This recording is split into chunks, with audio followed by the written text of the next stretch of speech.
Welcome to Honest Brew. We are so glad you are here. I am Shell.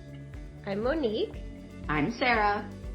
And we're here to bring you all things business in the rawest form possible. But today we are focusing on how to measure what really matters. And I pulled a quote for this conversation today, ladies. So I hope that this kind of sets our conversation off. It is when a measure becomes a target, it ceases to be a good measure. Ooh. So, want to get your initial thoughts on that? That is juicy. You're plopping that on us right away, huh? I know. I'm like, you just punched me in the face with that. Yeah, I think that we all want to measure our businesses and how they perform, but they also have to have meaning to them, and they have to have a story behind them, and they have to align with your brand. And if that's not happening, what are you measuring against? You know, it's like you have to make sure that your story is aligned in order to perform better, because that's what's going to resonate with your actual audience. To me, it's being intentional. Like, are you just measuring it to measuring it, or are you measuring it for a certain outcome? Because I know for me, I'll put unnecessary pressure on myself, or I'll make something complicated, and it doesn't have to be. Like, sometimes the simplest thing can be the most impactful. And so it's like, especially with how prevalent online business are now, and like how everyone and their mother is a guru of business. It's like you have to use discernment on what people tell you should or shouldn't do, or should or shouldn't measure, because how I operate is different than how Shell and Monique operate. My thoughts on it, I think kind of are the place that you guys are ruminating. And what came up for me in that place is the obsession with Vanity Matrix. Yes. Because, oh my God, and I have felt this for a very long time. I have preached it to my clients for a very long time. Vanity Matrix really do not inform anything. They can look impressive. They can make you feel really good inside, but how much value do they really have? Because I have had personally where people have loved a post that I've made, or were really inspired by it, or they even tell me, like, I love your content. Please, like, keep doing what you're doing. And I will tell you, none of those people have ever commented, liked, and some don't even follow me. And so it's like, is it really a measure? No, it's not. It really is not. I can't tell you how many YouTube like content creators, I am so loyal to their content, and I don't like anything. I once in a great while will comment, but I definitely don't do those two things. Now, if you're listening to us on YouTube, please like, comment, and This is so good. Literally. Oh my God. I have so many thoughts on this, because it reminds me of the story where I had a client go viral on LinkedIn. Like, she had like 2.2 million impressions. None of those people converted. So I feel like there's also a big misconception on, oh, if I go viral, if I get X amount of engagement, I'll be successful, or like I'll have income. That is not true. I often feel the silent followers are more often the ones who will buy from you compared to the people who are the loudest on your platform. Love that. Silent followers, because guess what? It's usually the people who are the most silent who end up being not only your customers, but end up being the loyal customers. I have an interesting thought on this because it directly relates to my email list. When I started producing content regularly, a bunch of people unsubscribed. And at first I was really upset about it. I'm like, oh, that's such a bummer. Like, my content didn't, capture them, or they couldn't relate to it. But it was a good thing, because it cleaned up my list to hone in on the people that are actually listening to me and caring. And I love that notion of the silent, like, listener. Because I feel like that is my audience. They're not the loud people that are screaming on my social media channel or whatever. It's the people that are more kind of introspective, like thinking about that content that I'm actually putting out there and like having thoughts on it, thought provoking. And they might send me an email directly from my newsletter and just says, great, I love this content. But they're not like posting it all over the place. So that's a really juicy topic to dig further into, huh? Yeah, absolutely. And it's, I would say the other people are kind of the cheerleaders. They're the ones that typically want to, and there's nothing wrong with that on either of them. We are not disparaging anybody here. We just all have our own way of engaging, but they're kind of the cheerleaders. They're the kind of like, your rah you on kind of situation. And they're then getting something out of that as well. Just like the people who are very introspective, they're getting something from that. And so we all have our motivations and we all have the reason why we engage. The question is, do you just stop doing social media or you just stop doing the things that aren't being engaged in? No, that absolutely is not the conclusion here. It's just not focusing on the matrix that maybe are the feel-good matrix or the ones that make you feel like crap, which a lot of people quit doing certain marketing things because they're not getting those vanity matrix. And that's just simply not true. To give you an example, I listened to this one guy on YouTube and he was putting out these weekly videos and they were prep videos for the upcoming, I'm Catholic, so the Mass, and he would talk about the scriptures that were going to be in Mass that day. And they were amazing. And he was putting them out every week, and they were the best ones I have ever heard. Then I noticed they kind of went away. And I was like, what happened? And all of a sudden, he dropped one this week. And he said, thank you to my subscribers that let me know that this was actually valuable because I wasn't getting much interaction on this. I thought that it was something people weren't really liking. And then once I stopped doing them, all of a sudden everybody's telling me, where are these videos? And I think that's a really good, example based on, we've already pointed to what is the way you can measure that. Well, Monique has like personal reach out, but some other thoughts I have on like the way that you can measure that is, do you have a cause and effect happening? So it's not really down to the data, it's the cause and effect. He stopped doing the videos, then all of a sudden people were responding like, where are these videos, right? But sometimes they're more subtle ways. Like you notice certain topics you're talking about. Maybe you all of a sudden notice your competitor is talking about those topics. Or certain kind of topics you're talking about kind of relate to products or services that you sell, and all of a sudden you're kind of getting more sales in those things. So those are like subtle ways measurements. They're not clear black and white. Because I'm not all about the clear and black and white. I don't know about my cohorts here, but I'm not always about the clear black and white. I'm about like an overall bigger picture and like, what are we experiencing? I feel like I'm more black and white on depending what it is. So I just started playing around with paid ads this year. And for me, I'm a bit more black and white with that because I'm putting money behind this. So if an ad's not getting traction, not getting clicks, I'm going to turn that off because I'm not going to waste money on something my audience clearly isn't being receptive to. And something that helped me more on the organic side of marketing is I'm not trying to be an influencer. So I don't really care how many likes, how many comments. Like, yes, that can point me in a direction of like, ooh, maybe I should talk about this more.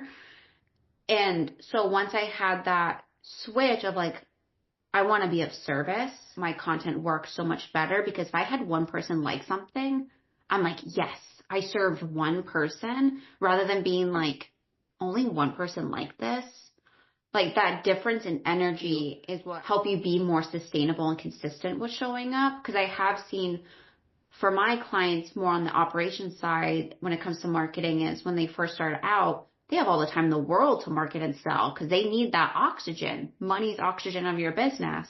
But as they start growing, being known, being in demand, sometimes marketing can fall off and they suddenly become inconsistent because of all of the back end things that are on them.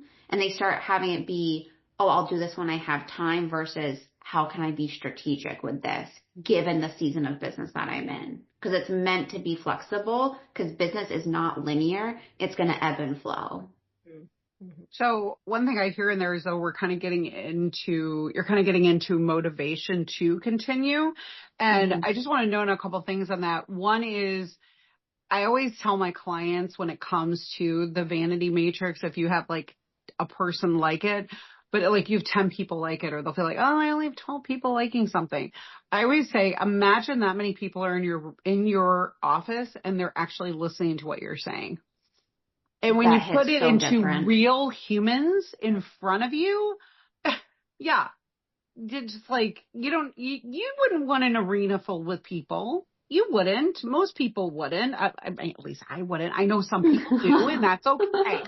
You do you. The other note I wanted to say on the ad space is that is a strategy that a lot of ad people tell people not to do, is because you do need to, it's a long game versus a short game. And it's okay if you don't want to do the long game, but that's something I do want to note, that it is encouraged that there is a long game strategy with ads, because people are under the impression, I put an ad out, boom, it should instantly whatever, but it's like this constant nurturing and feeding, and it's kind of like SEO is the same way. It's a long game. You're instantly in the top 10, So I just wanted to also note on that. No, I appreciate that, because I can also give more context on it. It's not like, oh, this ad's not making me money, I'm never doing ads again. It's more of like, oh, this specific campaign, this specific design of my ads not being as receptive as these other ones. Let me turn that off so more of my budget can go to those. Because I did have that mentality of like, I think people can get scared when they're suddenly putting money behind things. Like there's suddenly an expectation of like, I better get some damn money from this. Whereas for me, it's like, yes, I had that fear because I'm a human being. And it's like, why not explore it? Like the worst that's going to happen is I get validated that no one wants this offer, which means I don't have to waste my time creating something people don't want. Thinking about like your year-end review, it is being intentional and reflective of what has happened this year so far. And yes, get certain data points like what revenue generating activities did you do? What do your analytics look like? What is your audience trying to tell you? Like those things are beneficial. But from this conversation we're having now, it's like, also don't ignore like the mini measurements. Like how did you feel about something? Like what felt good? Are you really getting caught up in the vanity metrics? Why? Like it's like the more discernment you have, it is so much easier to make clear decisions and actions. I have an interesting experience, and Shell can attest to this. Regarding ads in particular. So, I had never done ads before, and I was like, I'm going to try it. Like, being a small business owner, it's trial and error, right? Yeah. You have to try things.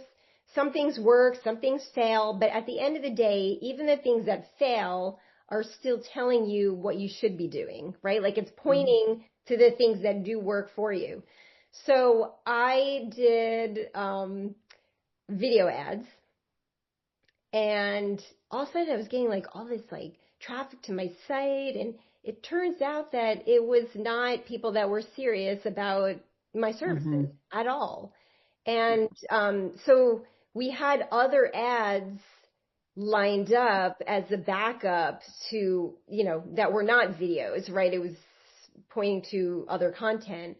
But it was just like a really telling exercise for me. Like, yes, it can drive, and that goes back to the vanity stats, because my website traffic was high. It went up and I can see this giant spike, but none of those people inquired about my service. So it's just like figuring out those actions that you take and which ones are working for your business and which ones don't. I mean, I think the ones that don't are just as valuable as the ones that do in a way. No, I think that's a good example. And I also think that there's like the sway between the black and white versus like, you know, the not so obvious, and it's what to pay attention to.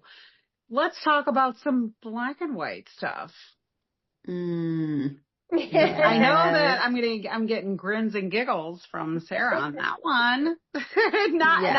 By the way, I am all about black and white, but I also think that being a branding person, and I think my fellow branding person would agree here, Monique, is that when it comes to brand, it's very gray.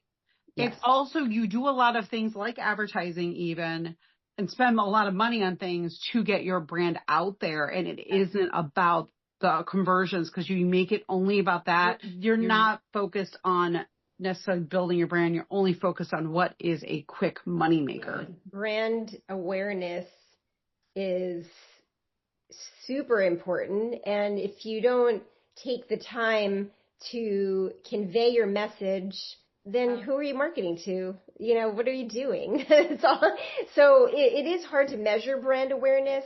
There are a couple of things. I like to look at Google Analytics or my analytics. Like, if I did a specific brand awareness campaign during the month of May, let's say, what happened in that time? Like, how did that campaign perform? Like, when I go into Google Analytics, I can see, did people come from whatever social media platform I posted on? Because that's a direct answer to your question about where are people coming from, and is the brand awareness campaign working? Like, is it driving traffic? So I think it's really important to align what content is flowing through your year and how are your metrics performing against those things. Sometimes I see like a big spike in my metrics, my website traffic, and it's like, wow, that blog post killed. And so it's like really good to match the content to the analytics and like see what kind of content people really aligned with. 100%. And with me being in operations, I feel like I am more of the black and white, because like we do want to make data-driven decisions. And at the same time, though, I always like want to make sure, like, say if a launch didn't do well, it's like, okay, what else was happening during that time? Like, did your child get sick and you had to be pulled away? Was there a tech glitch? Like, it's acknowledging like things that happen outside your business that do influence your business. So for me, if I'm going from the angle of social media, I do a social media report for one of my clients each month. And it's literally just to see like, how did we grow? Did the email list grow? Did it shrink? What content performed better? Like, I'll double down on that. How did TikTok perform with this post versus Instagram? Like, it's just data to help you move forward, because I do feel like you need some concrete data points to then influence your actions.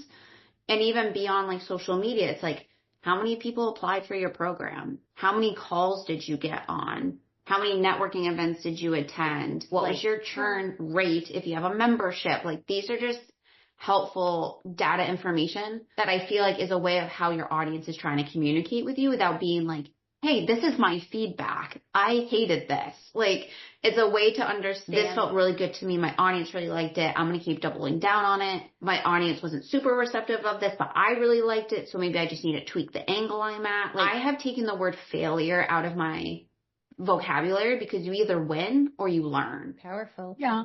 And actually in marketing, it's all about measuring and modifying. It's not about that something was a failure.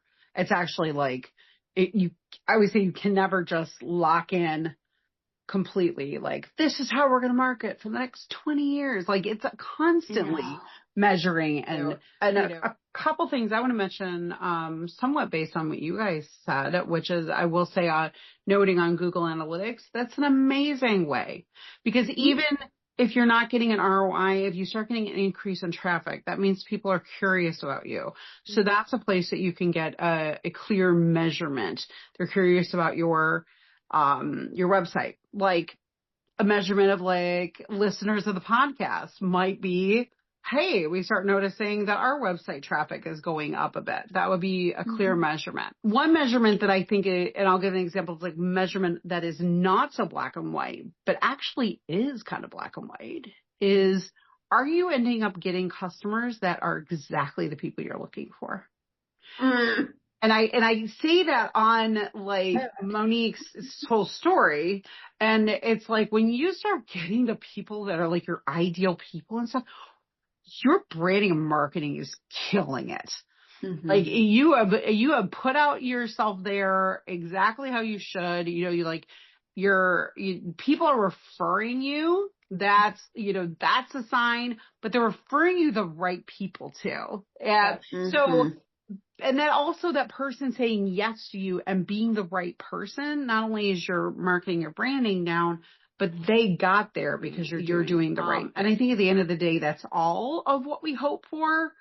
But I know that it can be upsetting for people to hear that definitely is a long game. Oh, business is, you are always on that journey. I really don't think there's an end destination. Because I know when I got started, especially with this, I'm like, just tell me how to make an LLC. Just tell me what to do. Like, I thought that's how it was. No, I was not ready for like the personal development work that comes with being a business owner. Cause like the way I view analytics now is so different than before, especially like if you're like me where you're more type A, perfectionist kind of thing. Like when you get those data points, you're like, I fucked up. Like this wasn't good. Like I'm done. Where it's just feedback. It's not a reflection of me. My ego is not a part of this. I'm here to pour into other people and be of service to them because I'm actually going to do them a disservice if I hide from these opportunities or don't take the opportunity to change and be the person I want to be because that's what's going to make me naturally magnetic. And I want people to keep that in mind, especially if you're doing analysis on your competition.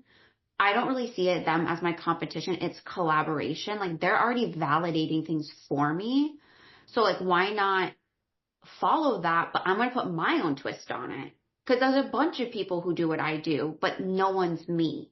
And that's what will draw people to me. I mean, you just described like what your brand is. It's like just being like, I know the word authenticity is completely abused. Right? Like we hear it all the time, but no one is you and you are no one. You are no one else. I mean, we're getting super mystical right now. Pretty meta, right? Yeah. But I do feel like you do, like the word magnetic is such a great word because you will attract, your beliefs shine through, right? When you speak, everything that you do, all of your interaction, your communication, those are everything that makes you you. And that's going to attract the people that you want to work with. So it's just like, it's total full circle. Monique and I have been in business like 26 plus years. You learn a lot in that time, not just from your own experience, but from also through your clients. Like we learn a lot from our own clients and what their experience is. I mean, that's one reason that, what you were kind of poking to, like thinking you knew what business was about, but you didn't. And that's one reason I started coaching my clients because I got a lot of solopreneurs and new businesses and to get like moved out of those like mindsets because it's like we have a great idea. And we're going to get started. But the excitement is awesome and the passion is awesome. But then it's like getting clear and getting direct and also like getting out of your own freaking way. I want to get us back on track. Yes. We are about measurements. I know. So I had a couple things I wanted to say especially with the solopreneur and small business person, you have a small budget. What are the things you can rely on? One, we mentioned it, Google Analytics. That is a great place. Ooh, I got one. Two is your analytics with social media or your email marketing analytics with a very cautious measure. Yes, consider, but don't make it everything. The other thing I would recommend with people on a small budget, either create polling for clients or at least verbally polling clients to get data points and get data information, especially when you're considering a new service. I think in this conversation, somebody mentioned, I don't know who, if you like it, you can still continue with it even if you're not getting a response. I would say, some of our biggest failures as services or products are ones that we kind of came up with our own because we thought it sounded good. Mm-hmm. The best services and the best products you can develop are ones that come from data of talking to customers via even having direct conversations with them or having polling, asking them. And they will tell you the gold ideas without them even realizing it. Yeah. And I will give you a quick story on this. Under Armour, their brand story was they went out and they needed to develop a new product line, and they started polling their customers. And this is one of my favorite stories of like a brand getting a really gold idea out of their customers. And the mothers came back with, if only you could make a raincoat that my son will wear, because all he wants to wear is his freaking hoodie. And he comes back drenched. Okay. Now you hear that. That's not a direct idea, but they took that data, and that's when they came up with one of the products they're famous for, which is their waterproof hoodies. Love it. And it's absolute genius. But it's like gaining the information. Don't expect to get that data, the exact data and the exact idea. It's reading between the lines. And that's what I think we all do with our customers, reading between the lines, like what their true needs are. But it's also like, what is that? What they really need, not what they're necessarily saying, but they're telling you stuff. Mm-hmm. Now, this can happen once again, official poll or direct conversation. Mm-hmm. Ask some questions in an email, in a direct verbal conversation. Yep. Yeah. So it can be really easy, like especially from like onboarding and offboarding. Like I always run like send a survey halfway through your project with someone. Like get a pulse on like what did they like? How is it going? Because then not only can you in real time adjust for that client, but that is data you can use in turn in marketing somewhere else or like as a FAQ, depending on what that feedback is. Offboarding, always get that feedback in testimonial form. And even in marketing, like especially if you do email marketing, I agree with doing a clean out, but also asking like, what do you want to learn from me this season? Like, what should these things excite you? Like, people want to be a part of the conversation. Like, you're thinking about what I want. Like, you want to hear what I have to say? Because like, I have a group that I started recently for website accountability, and there's only a handful of girls in there, right? We're all building our new websites together. But I'm leading the group. And over time, I realized this is my ideal audience. They're all small business owners. And I just said, you know what? I'm going to respond to the group and just ask them all these questions about what do you want? What did you like about our sessions? What do you want to see that's different? Even stuff like, how much would you pay for a group like this? Like, just getting straight to the customers and asking, almost like open-ended questions so that they can like fill in the blanks for you because, you want to hear their honest opinion.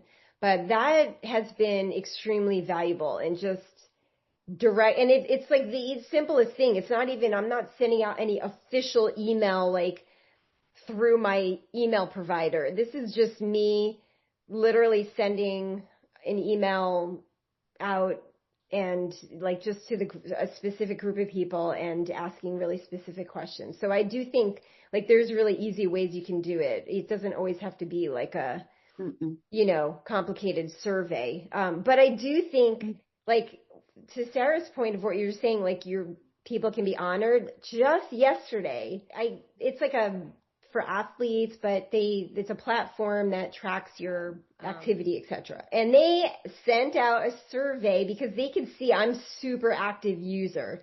They sent out a survey and they made me feel special because they were like, we see that you're really active and we value your opinion. And then I went through the entire survey and I know that my answers are helping them build like some new aspect of their company. So I just feel like that is 100% like a super valuable way of, probably the most cost effective way of doing it. Asking them directly feels awesome. Yeah. You don't need to hire anyone to conduct that survey for sure. No. Okay. Well, I think we've come to that time, ladies. The last sips. So I feel like when it comes to like doing your yearly review, looking at analytics, it's not thinking about it as like, oh, it's December, I got to do a review. Always kind of have a check-in with yourself, because what's working now may not work in 2 months now. And that's totally okay. And it's not getting caught up in the vanity metrics. Like, you only got 1 like, only 200 people saw my TikTok. Those are still people who listen to you. And just like how Shell was like, imagine if those 200 people were in your house right now listening to you. That's crazy. That's an honor. It's like 200 people listening to me? Like, that's crazy. And so it's just remembering that even if it's one person you're pouring into, that one person can become a client. And when it comes to more of the black and white things, as Shell and all of us said, is look at the Google Analytics. Look at your social media analytics, but with discernment.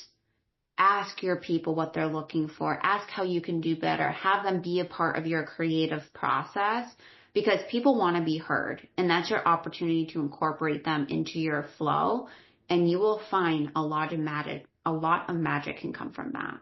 All right, ladies. Thank you so much for all who are listening. We are putting out our episodes weekly, so please tune in. And we're so glad you're here, and we're so grateful for you, even if you are just a silent listener.